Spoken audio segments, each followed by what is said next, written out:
When I was 6 years old, trips to my father's convenience store easily became my favorite.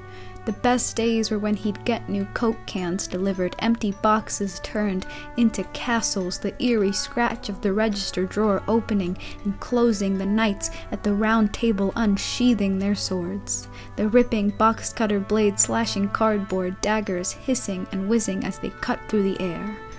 Unused rolls of receipt paper turned into makeshift candles. I lit a single match, but my mother is quick to blow out my candle. She tells me how unsafe it is to play with fire. And trips to my father's convenience stores suddenly became unremarkable. Common, cut and dried, I began instead to read stories.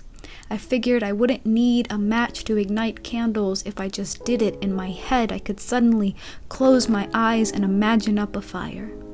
I held the pages of books close to my ears as if they were conch shells. I could hear the buzzing of entire oceans embedded within the stitched bindings, every page a square-rigged sail on a ship. But when I was 8 years old, I read, for the first time, Charlotte's Web, and I wondered why a fabricated miracle within a spider's web was more riveting than a talking pig.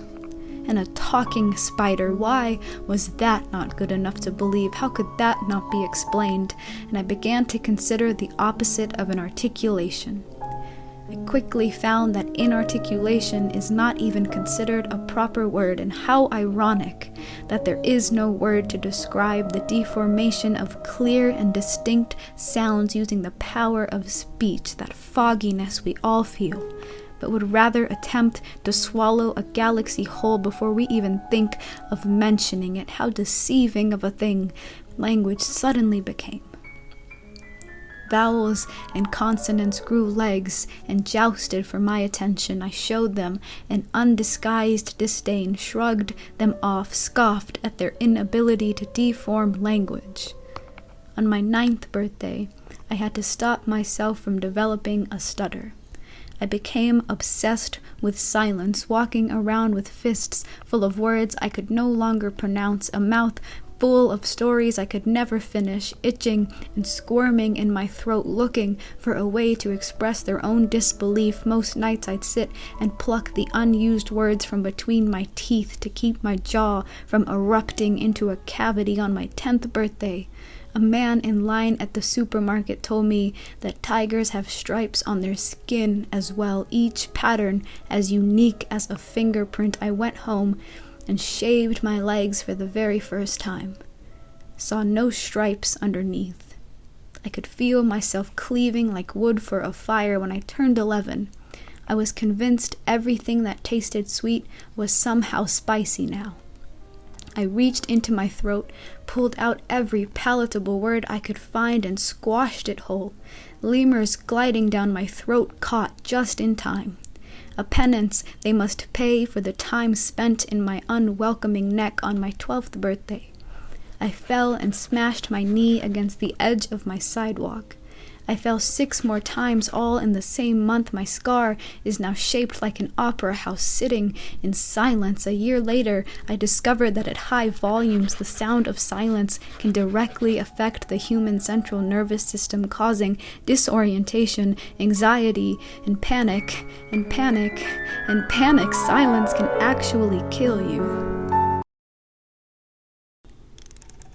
On my 20th birthday, I dreamt I went back to my father's convenience store. I hid behind the sealed boxes of Coke cans piled much higher than before. I relit my candle my mother so effortlessly blew out. Fell asleep to the sounds of the slashing swords. How easy it is to dream about words. All of my silly little stories. A very hungry caterpillar lacking self-control. A little boy becoming the king of all wild things, a tree who could never stop herself from giving, and the small boy who grows to become a man, but never knows when to stop taking. Words, how I've missed your foolish, petty grievances, the silent droops of your hellos. You idiosyncratic toolbox, fix me back up again, joust for my attention once more.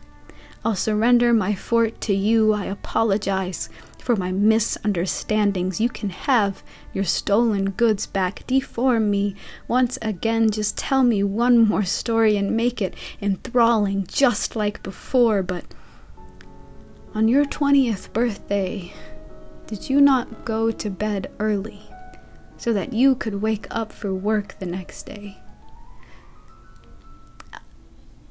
I did. And how deceiving of a thing my life has suddenly become. I am a mutilated wordsmith, reckless with my language, frugal with my intent. And how deceiving of a thing my life has suddenly become.